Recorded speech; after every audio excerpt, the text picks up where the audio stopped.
बुद्धं शरणं गच्छामि अर्थात मैं बुद्ध की शरण लेता हूँ।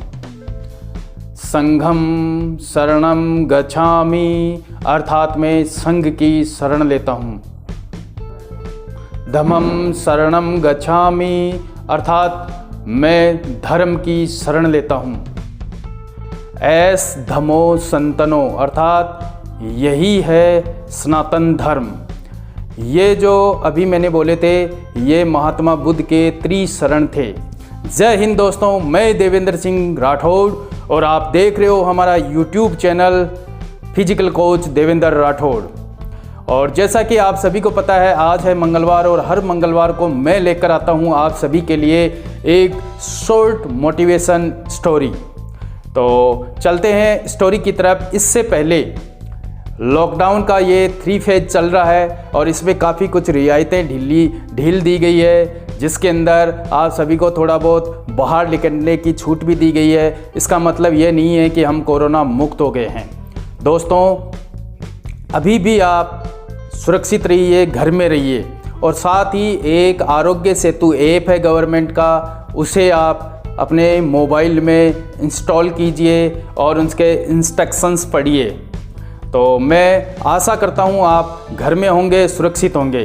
तो चलते हैं हमारी स्टोरी की तरफ। इससे पहले अगर आप इस चैनल पर नए हैं या किसी भी माध्यम से आपको ये चैनल मिला है तो सबसे पहले आप चैनल को सब्सक्राइब कीजिए। साथ ही वीडियो अच्छा लगे तो लाइक कीजिए और शेयर कीजिए। तो चलते हैं स्टोरी की तरफ। कुछ समय पहले की बात है, कुछ समय नहीं बहुत पहले की बात है, जब भगवान बुद्ध हुआ करते थे। उस समय की बात है। भगवान बुद्ध पूरे देश के अंदर भ्रमण करके एक जगह से दूसरी जगह अपने प्रवचनों के लिए जाया करते थे।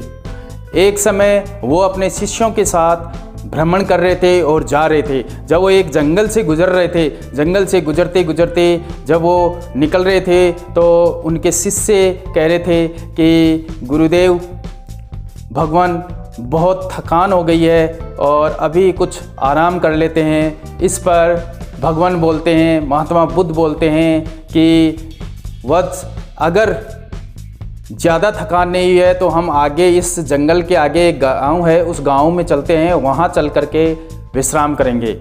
इस पर शिष्य सहमत हो जाते हैं और वो फिर धीरे धीरे गांव की तरफ चलते हैं। थोड़ी देर में वो गांव में पहुंच जाते हैं और गांव में जैसे ही वो एंटर करते हैं तो उस गांव में देखते हैं वहाँ पर बहुत सारे खड्डे खुदे हुए थे।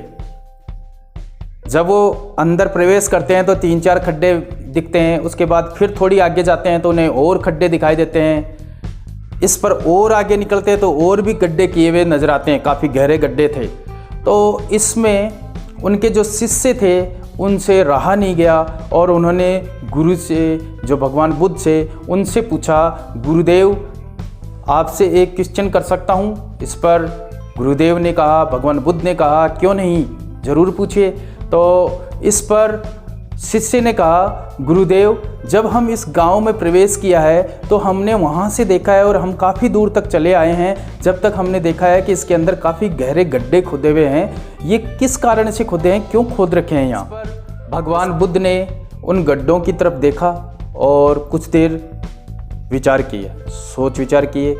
उसके बाद शिष्यों की तरफ देखकर शिष्यों को कहा कि आप यहीं थोड़ा विश्राम करो किसी पेड़ के नीचे। और वहीं पर एक पेड़ था, उस पेड़ के नीचे विश्राम किए। और फिर भगवान बुद्ध ने उन्हें बताया कि ये जो गड्ढे खोदे हुए हैं ये यहाँ इन ग्रामीणों ने ही खोदे हैं और इसलिए खोदे हैं, ये पानी के लिए कुआं खोद रहे थे यहाँ पर और इन्होंने मेहनत की और जब पानी नहीं दिखा, इस जगह नहीं आया तो उस जगह को छोड़ के दूसरी जगह खोदा, फिर तीसरी जगह खोदा, फिर चौथी जगह खोदा। इस तरह से वो खोदते चले गए और अंत में इन्हें कहीं पानी नहीं मिला।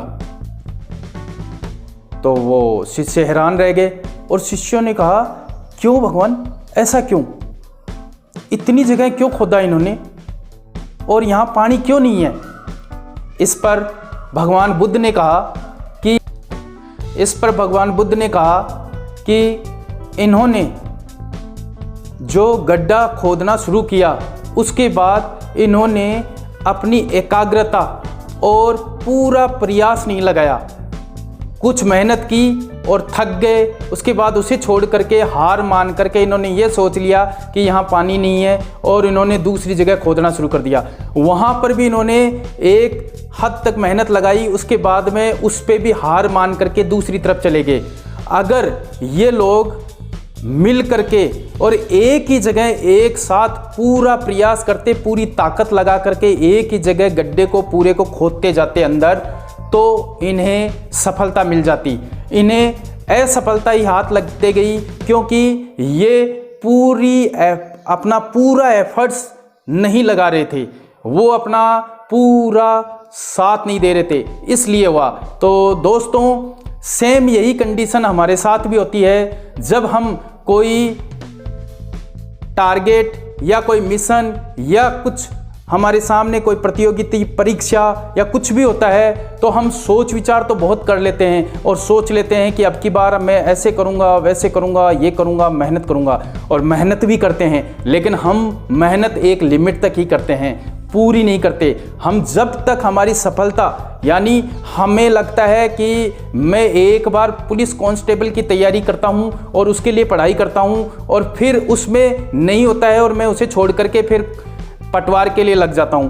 पटवार के लिए जब मैं तैयारी करता हूं तो पटवार में भी मैं प्रयास करता हूं और पूरी मेहनत नहीं लगाता, और उसे छोड़ करके मैं सोचता हूं ये मेरे बस का नहीं है, मैं आरआरबी की तैयारी कर लेता हूं, बैंकिंग की तैयारी कर लेता हूं। मैं बैंकिंग की तरफ करने लग जाता हूं, उसकी तैयारी थोड़ी करता हूं, इतने में मुझे लगता है कि इसको छोड़ो, ये मेरे बस का नहीं है, अभी आ गई है आरएएस की परीक्षा, उसकी तैयारी कर लेता हूं। उसकी तैयारी करने लगता हूं, इतने में कोई कहता है कि पटवारी की आ गई है, पटवारी की कर ले।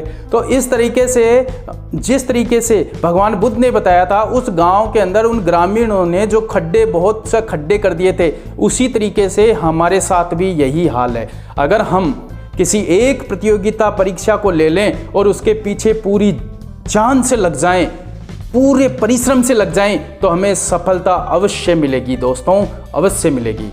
तो आज की स्टोरी यहीं तक थी। अगर आपको स्टोरी पसंद आए तो लाइक कीजिए और शेयर कीजिए और अपने साथियों को इस चैनल के लिए रिकमेंड कीजिए। जय हिंद, गुड बाय, टेक केयर। मिलते हैं नेक्स्ट